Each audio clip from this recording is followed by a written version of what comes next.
Good morning, good afternoon from wherever you're listening from. Happy Friday. We've made it again.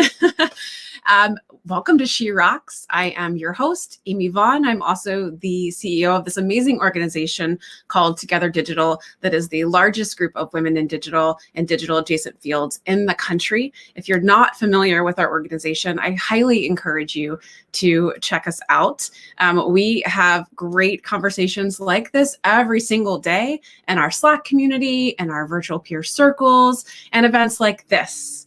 So before we get started, I just want to let me know where you're tuning in from. We are streaming on Facebook, YouTube, and LinkedIn. We want you all to feel like you are a part of this conversation. The thing about this organization that we feel is different is that we're not just talking at you. We want to be talking to you and with you. So please feel free to add questions and comments into the comment section. We can see them all wherever they're coming from. So just let us know if you're listening and where you're listening from. Let's see, is there anything else I need to check on?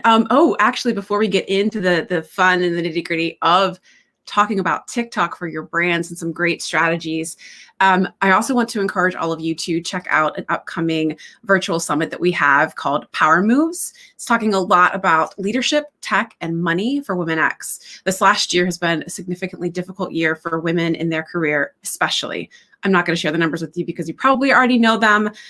And we want to keep our spirits up. So we are figuring out ways to move forward through our collective power. So we have a great half day of events starting at 3 p.m. Eastern on March 25th. We're going to be having a great keynote speaker. We're going to have several great panels talking about how to take control of our health and healthcare, as well as how to negotiate and get what you want, and how to battle and combat imposter syndrome in the job search. So these were all very big topics within our community. So we have collected some of the most amazing women in digital and digital fields to come and share their power with you. So I encourage you to check that out. Go to our website. Check out our events and be sure to register for that. At the end of that day, I'm really excited. You know, a lot of our members have struggled this year and we want to help them as much as we can. And I love to support women-owned and operated businesses like ours.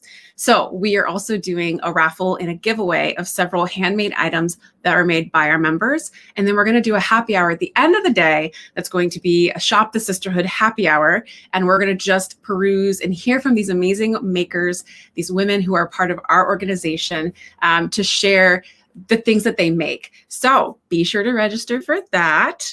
Thank you to everybody who's tuning in. Let's go ahead and get started because we're talking about TikTok today. We're talking with Madeline, and Madeline is Thank you to everybody who's tuning in. I did that thing where I'm not supposed to click on the YouTubes. I'm just going to bring Madeline in. Oh, hello. So glad it's Friday. Thank you so much for being here, Madeline. You are the social thank you so much for having me.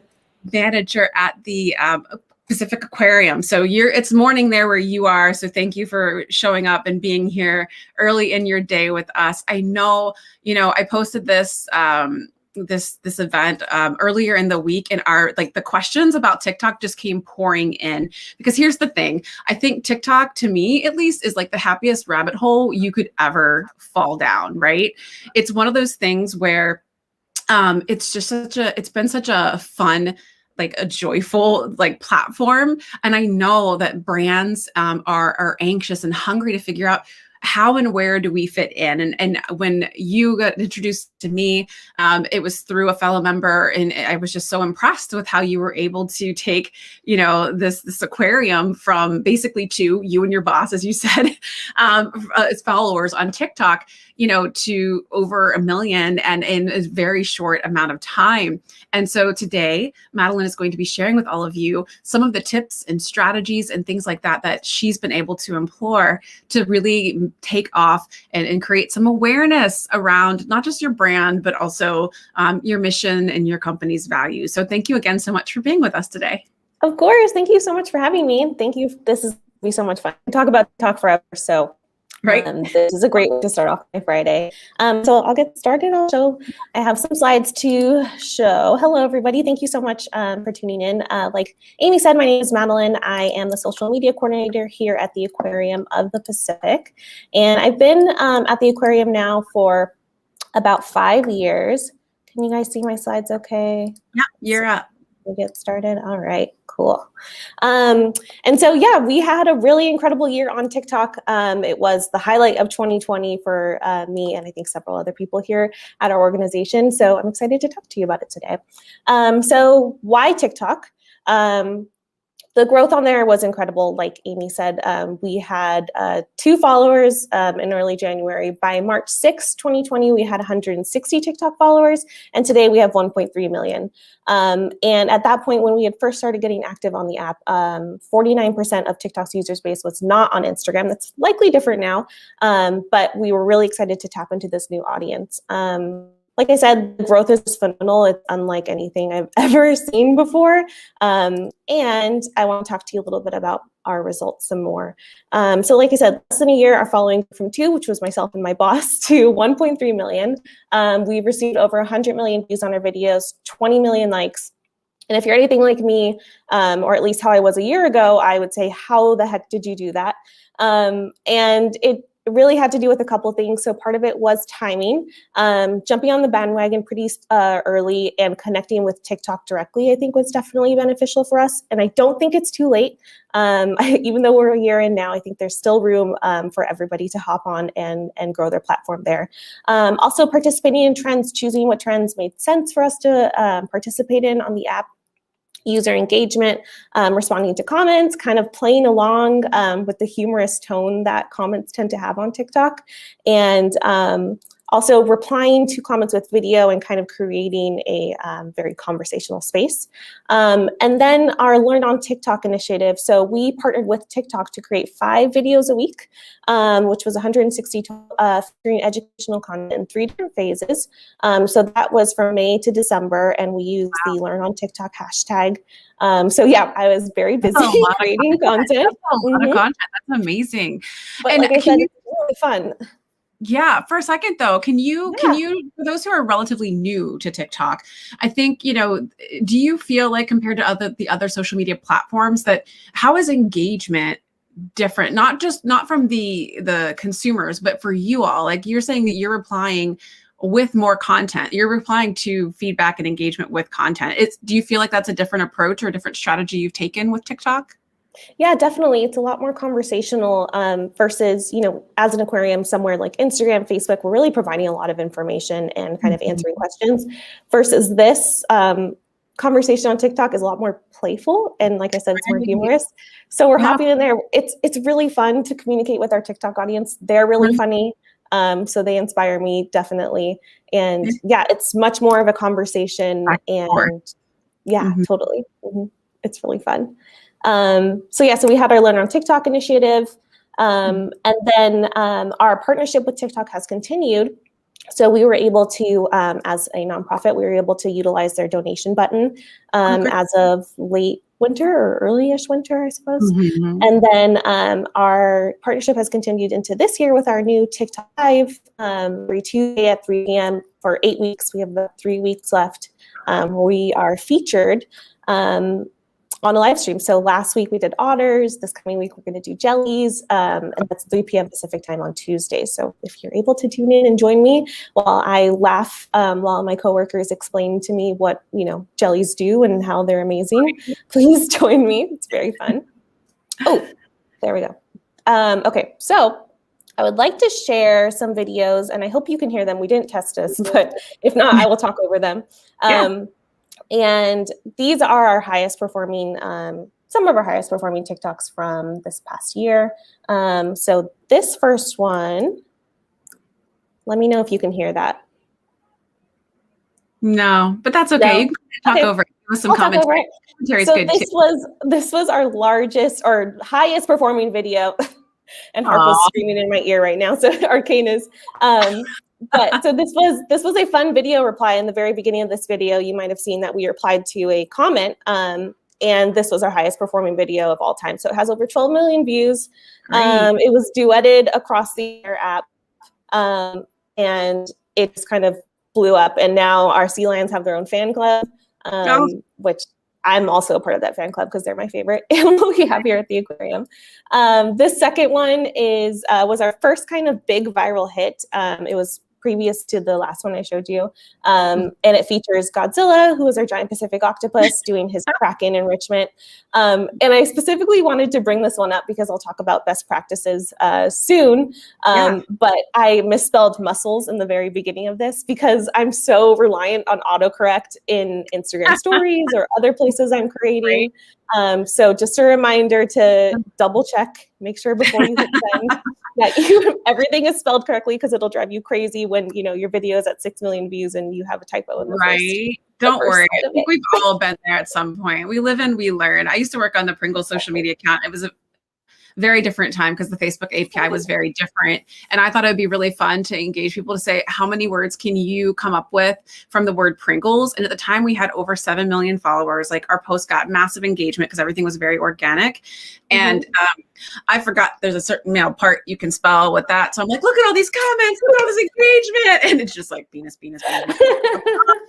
No. So that's hilarious. That's amazing. Muscles. You just remember, next time you feel bad about it, Amy's story. A little bit of oversight. That's a good story.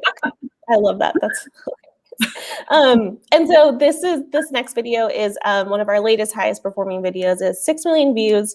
And before I play it, I just want to say that I love it because I think it gives a really great inside look to how we treat our animals here at the aquarium. This is something that our staff was doing without me even recording it or planning to record it. And they were just kind of like, hey, we're giving a birthday cake to a shark if you want to come by.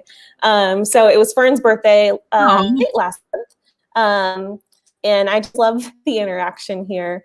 And this was, the 2 previous videos were part of our Learn on TikTok initiative, and this posts that initiative. So we're still sharing the educational content, but making sure, I just love that pet on the head with Fern, like a puppy dog. But yeah, we're still making sure we share the educational content with a cute twist or a humorous twist. So I have some best practices to chat about. Stuff that we've learned this past year. So yeah, definitely using only vertical 9:16 video. You don't want your video to be letterbox. You want to fill that screen. You want to take up the most space possible, and participating in trends when appropriate. Surprisingly, hashtags don't really matter on the app. Making sure that you are including hashtags that are definitely along with the trend, but not throwing in on a billion after that, and surprisingly, the for you page or other viral hashtags won't further your reach.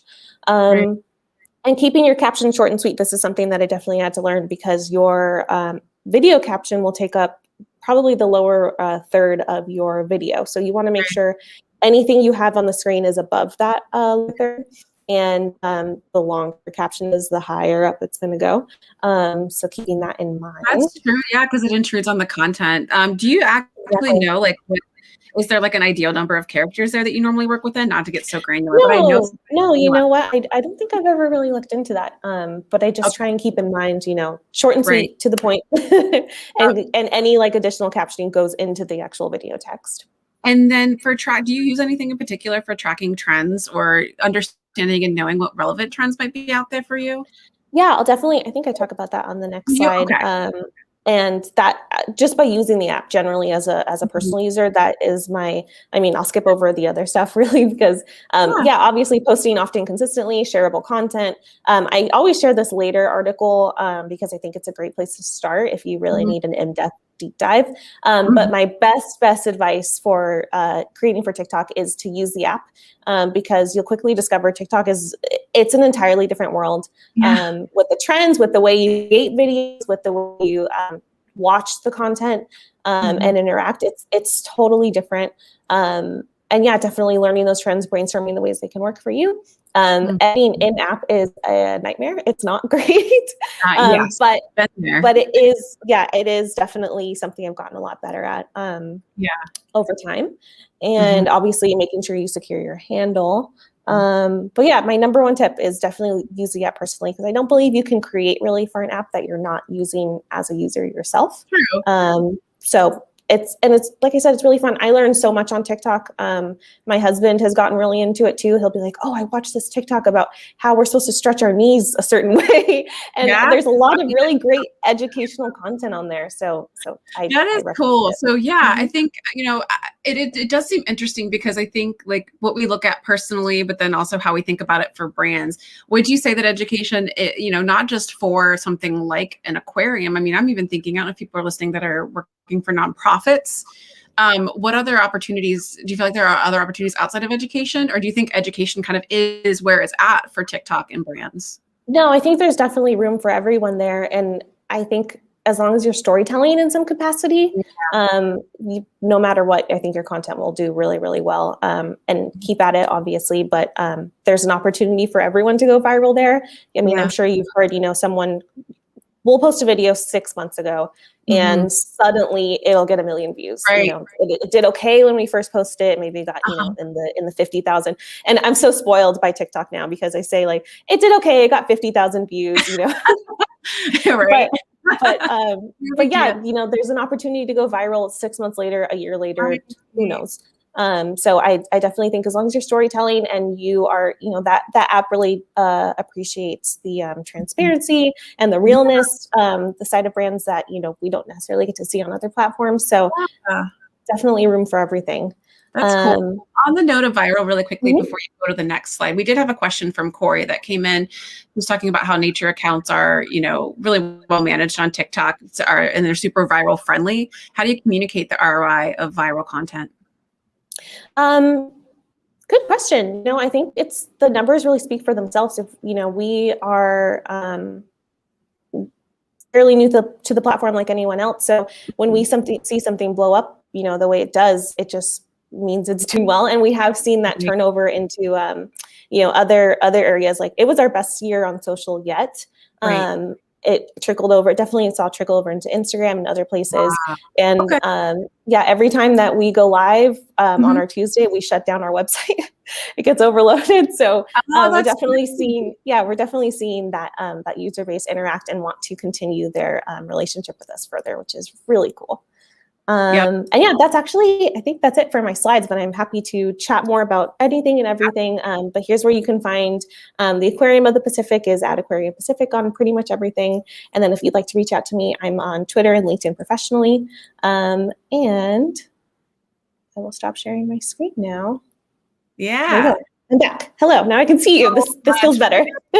Right. I know. It's hard to present when you can't see the person. I'm here. Don't worry.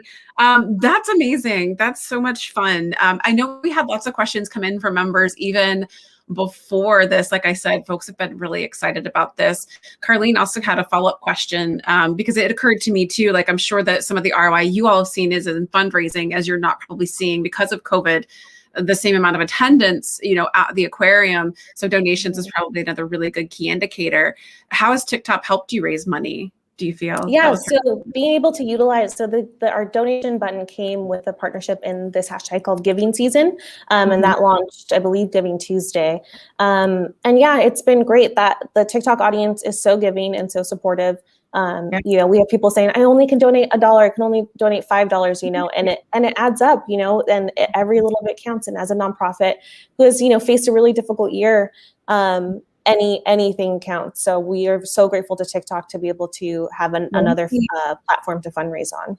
No, 100%. I mean, we were talking right before this. I'm a huge fan of our Cincinnati Zoo and all the work they do for conservation and things like that. But then I also just loved the way that they handled the way things happened throughout the pandemic, because, while they knew all of our kids were at home without being able to go to school and have their daily routine, they started leveraging live streaming for fundraising. But then it was also giving my children something to do while I was trying to get work done. They would stream every day, and I had it on my calendar because that's the first thing I do. Like, okay, kids, it's zoo time. And they loved to watch the donations come in.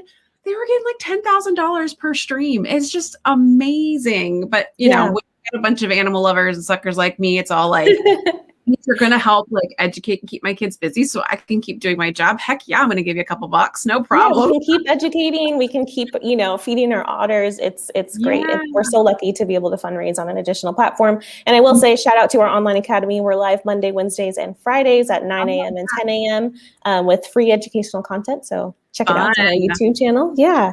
We will definitely check it out. Awesome. So one of the questions that we had that came in from a member was that it's her understanding that per TikTok's terms that brands can't legally use the music on the platform as it would be like for commercial purposes. How do you recommend brands work around this? Is it a risk that smaller brands can take, but larger brands should avoid putting the target on their back? What's your thoughts on that? So it's a great question. It's something I get asked about a lot. And as a business account, we are not able to use licensed music.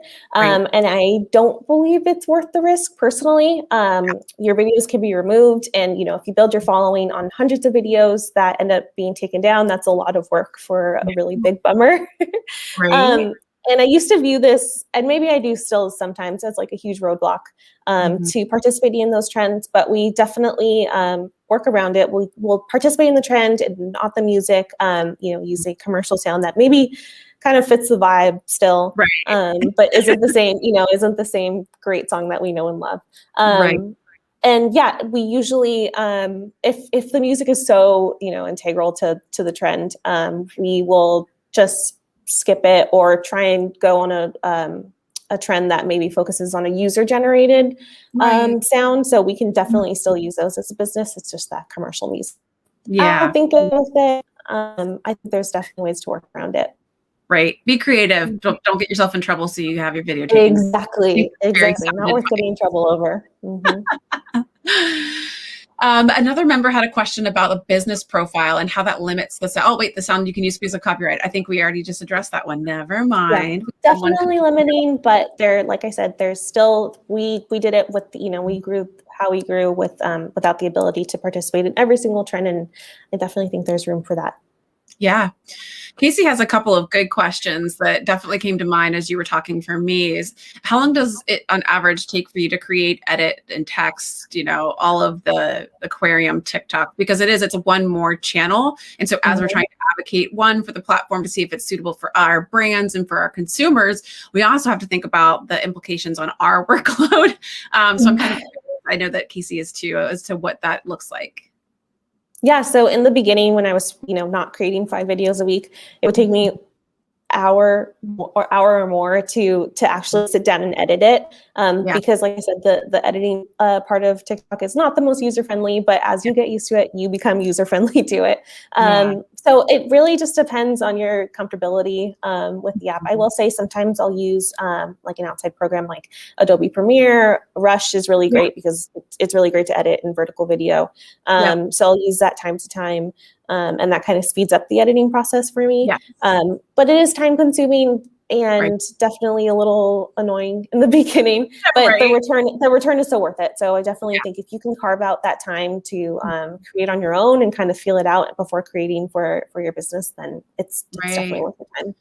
As people are looking to scale their content, do you ever repurpose content or try to leverage content from across platforms? And is there one platform in particular that you feel like from a repurposing standpoint, it makes sense to try to do? Yeah.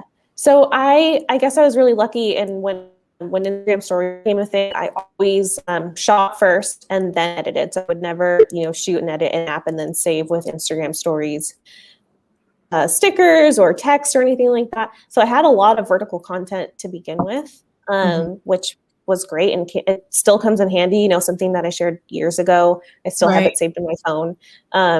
So definitely repurposing from stuff shot. I always recommend shooting and then bringing it into TikTok to edit, unless you are using, one of their creative options, like, their effects, or when you duet a video, you unfortunately can't upload from your phone. You have to do it live in app. But as often as possible, I definitely recommend shooting and then bringing it into TikTok to edit. And then you have the content for other platforms. So you can repurpose for Reels, you can repurpose for Instagram stories. We'll share TikToks directly to Twitter.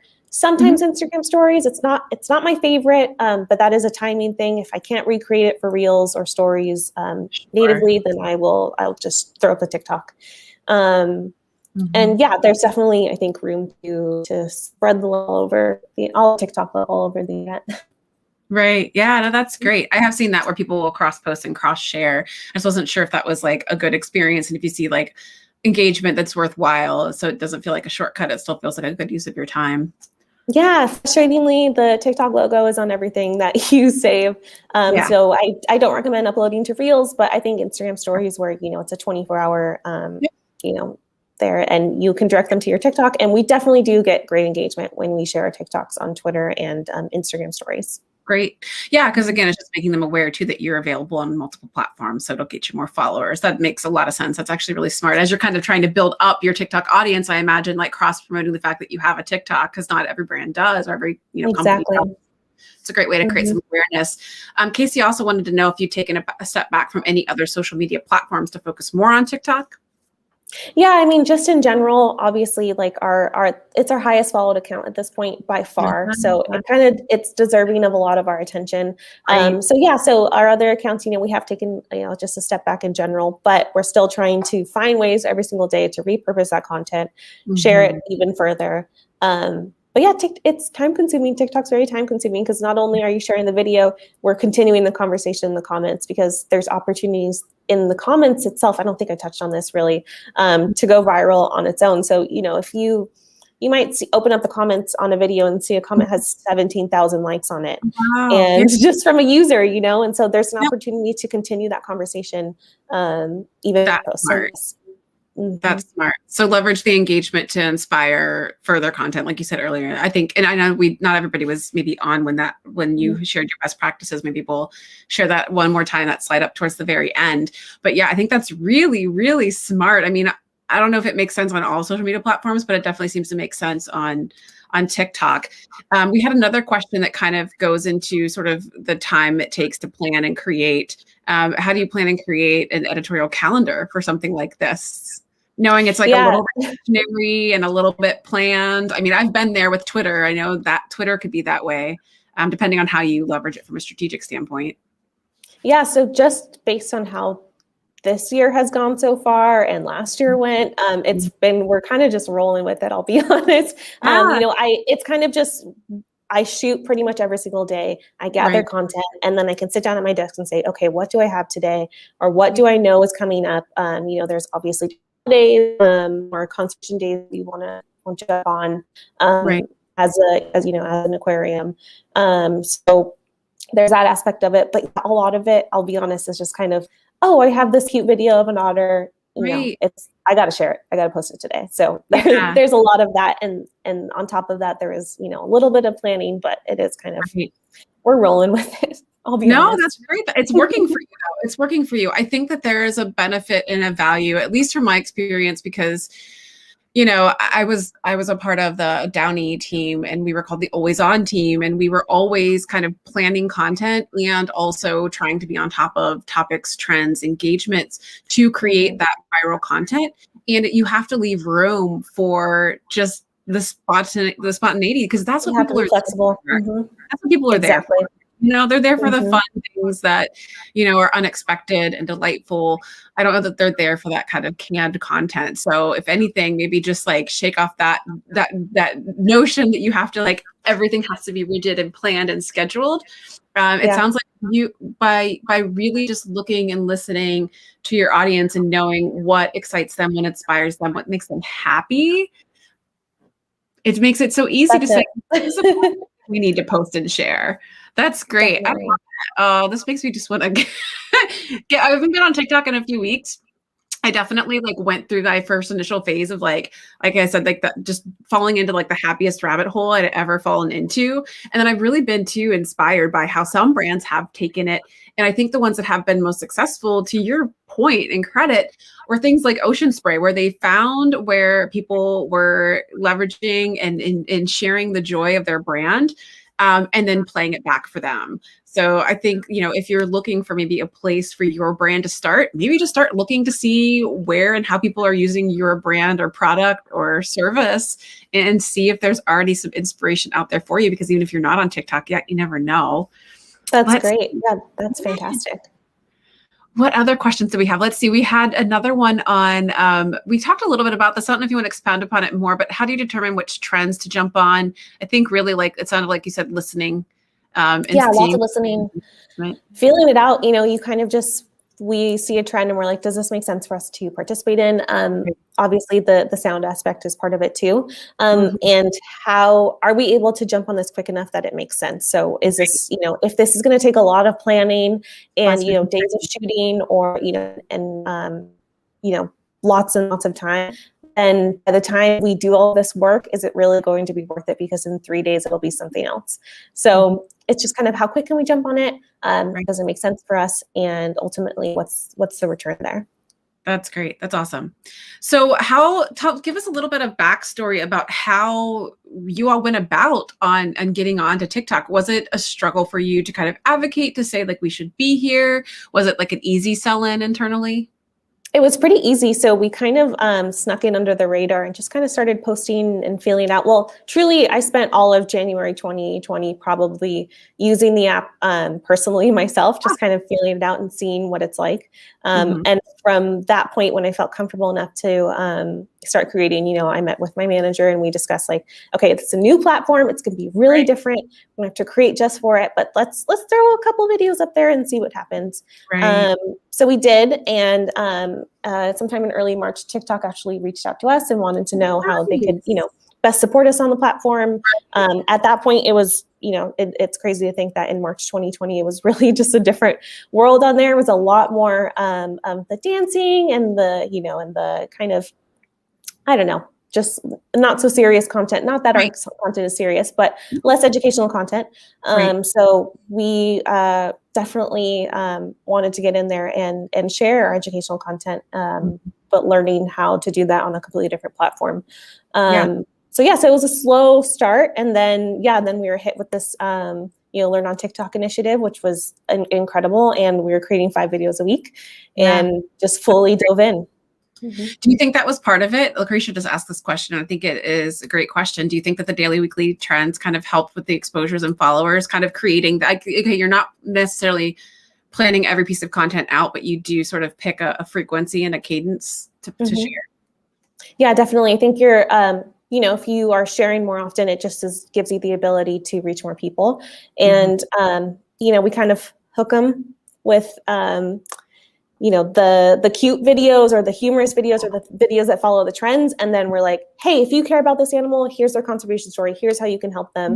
Kind of getting them with the cuteness first and then bringing them in saying like, here's the educational side of this. So that's something that, some people aren't going to like our educational content just in general. They're really only here for the trends.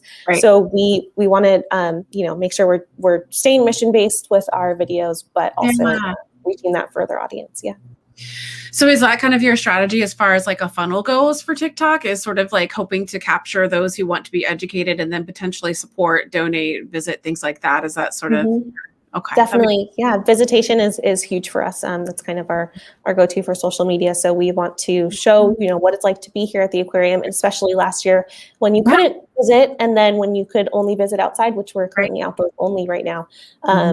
So showing what's happening indoors, we're still, the animals are still here. Their care doesn't stop. Exactly. So we're very lucky to be able to provide that care for them and show it off to the world. Yeah. You're creating little internet celebrities out of them. And then all of a sudden, we really are. You're going to get so slammed when things open back up again, because people are going to want to go see those penguins and those seals that they've been watching online for so long. Because I mean, it's funny. I'm sure you're familiar with it here too. And I know that our Cincinnati chapter had them come and speak at one of our Together digital events with the social media team from the Cincinnati Zoo as well, talking about Fiona, that hippo. Made that zoo. It was a fan club, more famous and more money than I think any animal has ever. But it was her story, like you said, they're really leveraging the platform to tell a story. So I think, whether or not you are working with an aquarium or even a brand, I think that there is some opportunity to sort of unearth and find a new way to share joy and tell stories through TikTok. So on that note, like, are there any other brands that you in particular just love what they're doing on TikTok that maybe we all should be paying attention to? Yeah, I think, we have our little own AZA, Association of Zoos and Aquariums world on there. So, Monterey Bay Aquarium, San Diego Zoo, Georgia Aquarium are killing it. But this is completely personal, I really love animal rescue TikTok and like dogs especially. So Nice. the Nebraska Humane Society has an incredible TikTok presence. So Yeah. I love them. They have this really hilarious bench that looks like a terrifying cat. That was a very funny thing around Halloween, and I think it still has continued. They're so funny. So That's yeah, awesome. I am in animal TikTok. I think that's Yeah. where TikTok has placed me. People say like, oh, I'm in woodworking TikTok, or I'm in TikTok, Oh, or I'm yeah. in comedy TikTok. But I really think TikTok it knows me. It knows that I'm a millennial who cares about dogs and Hey, no, it's so live smart. in LA. Smart. It's smart what they've done because they're creating like communities within those trends. That makes a whole lot of sense. That content that's getting curated is very much intentionally placed in front of those people who care and love those things. And for those of you who are listening, I would love to hear from all of you. What brands are you following on TikTok? What are your favorite TikTok groups to follow? I'm kind of curious to kind of always get in. It's a happy rabbit hole, but then I always kind of go my own path. I always love hearing and knowing what everybody else is seeing out there. Stan also had a question, and Stan, we kind of addressed this earlier, but I want you to mention it again, Madeline, in case anybody missed it. You talked about editing within the app and how that can be a bit arduous. What was it that you mentioned? You use a couple other tools outside of to edit? I'll use Adobe Premiere or Rush, and then also I'll throw something into iMovie if needed, and then just turn it. Yeah. Because you can only edit for horizontal video Yeah. in iMovie. But yeah, most of the editing is done in app. Just for time's sake and the workflow there, it makes sense, even though it is tedious. Adobe Rush is great. It's super fun, easy, friendly to use. I have tried my hand at Premiere a number of times, and I always get overwhelmed. And then I'm used to sitting in like days with professional editors, and I watch them like whiz through stuff, and I'm like, I should be able to work that fast, but I forget to be able to live in Premiere. So if you're like me and you're not a pro editor, I do recommend Rush as well. Rush I think is great. Great. It's been a great addition to my workflow for sure. That's good. That's awesome. Tell us a little bit about what it's been like to work with and partner with TikTok. How are they as partners? I think that's another great. They're amazing. Internally. Yeah, they've been really great. Our support system there is awesome. We meet with them quite often to just kind of talk about what's coming up. And then with our current live stream too, we're working really closely with them because we're featured on the Discover page, and then a notification goes out actually to app users. So yeah, the support there is completely just unreal to us. So, kind of with other platforms where we're like, does this work? Are you happy with this? TikTok, we get that, automatic feedback, it's really just invaluable, truly. That's great. That's awesome. It's good. They're smart. I mean, they're a new platform. They're trying to break through. I think showing up and being good at customer service is smart on their part for sure. Yeah. To get people over there. Hey, Cassie. Cassie's a member here in Cincinnati listening from Vaco, who's also an awesome partner and sponsor of Together Digital. So thank you guys. Have you taken your videos to Instagram Reels, and what do you think the pros and cons are between the two? Yeah, I will say I at least was in the beginning. I was kind of a Reels hater because I am TikTok's my baby. I love it so much. I don't want to have to, I don't know. I wasn't a fan, but I do see the benefit there, and definitely the viewership and the engagement that we get on our Reels is worth it. But I'm not a fan of repurposing TikTok content to Reels, at least directly. I would really much rather take the time and either recreate it or have it make sense for Reels. So personally, I don't recommend just sharing to Reels. And I think recently something came out that Instagram was going to start blocking, or at least not really showing Reels with the TikTok logo in them. So it's definitely worth the time to take. If something's performing really, really well on TikTok, how can you tell that story on Instagram? And those two audiences for us aren't the same people. It's not the same voice necessarily either. So something that does really well on TikTok may not work for Instagram Reels just as well. This might be a dumb question because I haven't really plugged into TikTok before, but I'm plenty familiar with Facebook and Instagram. What kind of audience insights do you get out of TikTok? I'm curious. Yeah, so as a business account or a pro account that we have, we're able to track, our following day to day, Right. what's performing really well. It's not super expansive quite yet because it is such a new app, but definitely seeing, what time I think right now it's like 3 p.m., which is strange. What time our followers are the most active and, what's performing well. And, we'll see like a list of our highest performing videos for a week. And some of them are from 6 months ago, like I said earlier. So it's just, it's cool to keep track and be able to see what's continuing to perform or what's kind of not necessarily working for us. Right. Yeah, that makes a lot of sense. Okay. Well, that's cool. So it's not quite as in-depth from like a geography, age, demographic kind of standpoint. It's really just more tracking and measuring like the engagement of the viewers themselves and the followers. Okay. That makes some sense. And then again, I think if if that's a part of your company or your brand strategy, then again, trying to give ammo to our listeners to say, like, I know a lot of people, it's hard when you're trying to vie for a new platform. I've worked on a lot of big brands, so I know like sometimes the bigger the company, the bigger the brand, the more bureaucracy and then just the more afraid they are of stepping into something new. So if you were talking to a person who's listening, likely somebody on this call today that is working for a bigger brand, can you give us maybe like a couple of really good case in points as to why they really should push to try to have their leadership consider being on TikTok? Yeah, I think our story is definitely is that itself. We've seen the growth is just phenomenal. I don't think it exists on any other platform. I've been here for 5 years almost, and we've grown our Instagram, our Facebook, our Twitter following slowly but surely, but nothing like this before, and it only continues to be rewarding.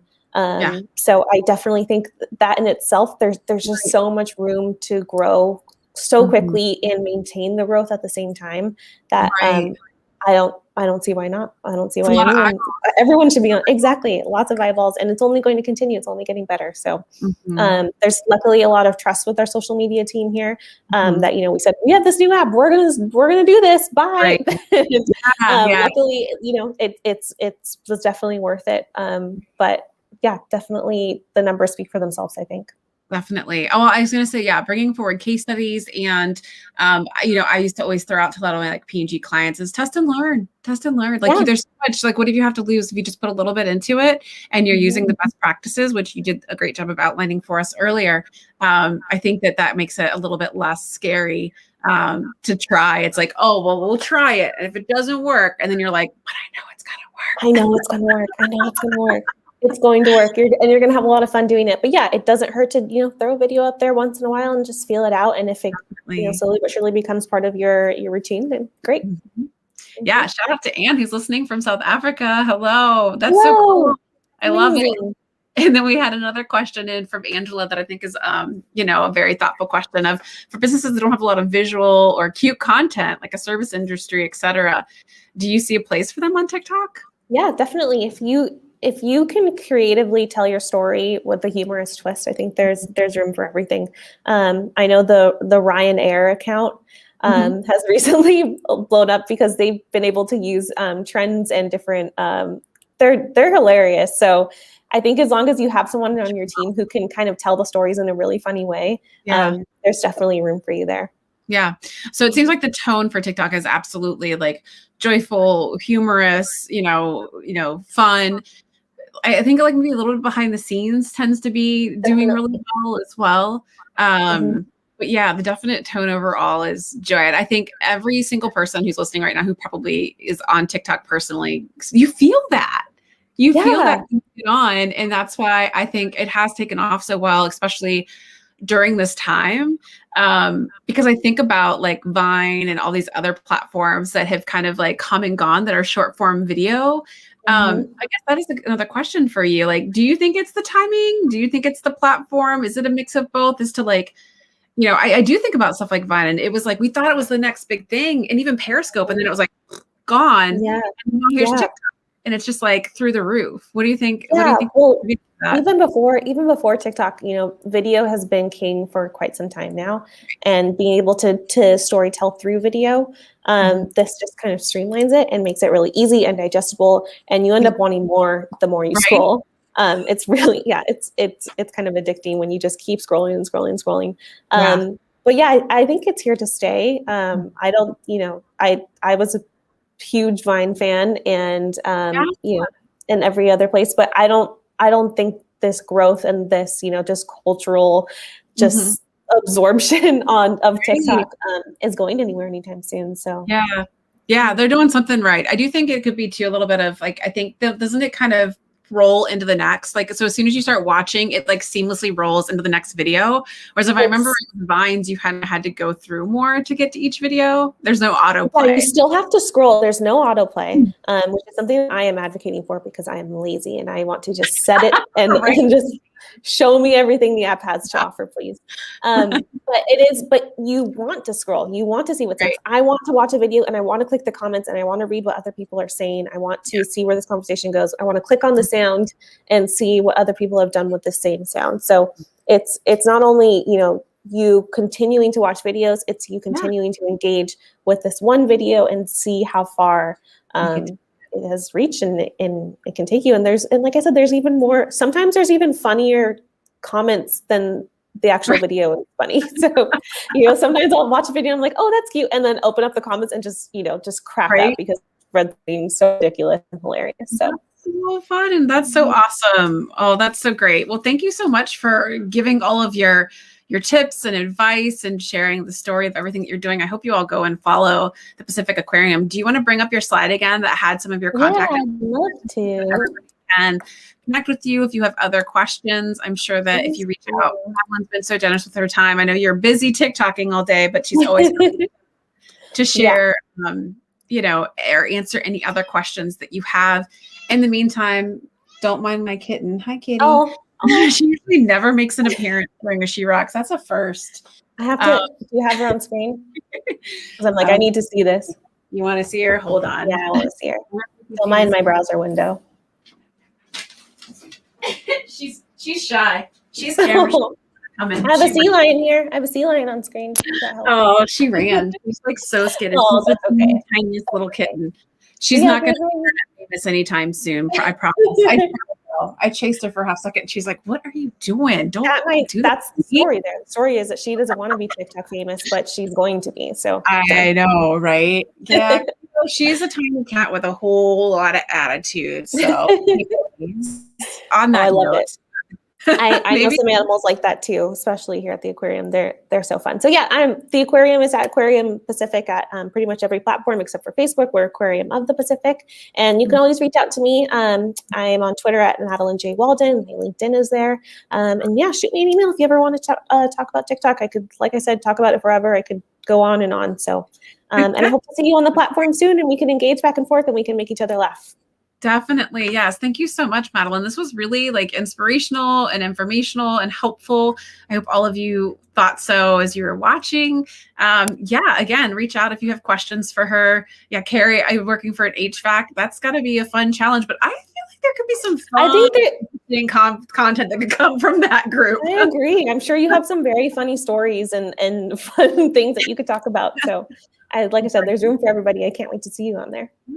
And all of you, be sure, if you're not a member already, check out membership about our group, Together Digital, at togetherindigital.com. And then also, as I said earlier, we're going to have a great Power Move Summit happening towards the end of March. Be sure to register for that as well. Again, Madeline, thank you so much. This was a lot of fun. Thank you for having me. All of you, make sure that you tune in next week. Next week on She Rocks, we're going to be talking about how to face your fear of vulnerability while you're at work. It's going to be a very good and interesting conversation. So I hope that all of you can join us. Until then, we'll see y'all next week. Happy Friday. Hi, everybody. Thank you.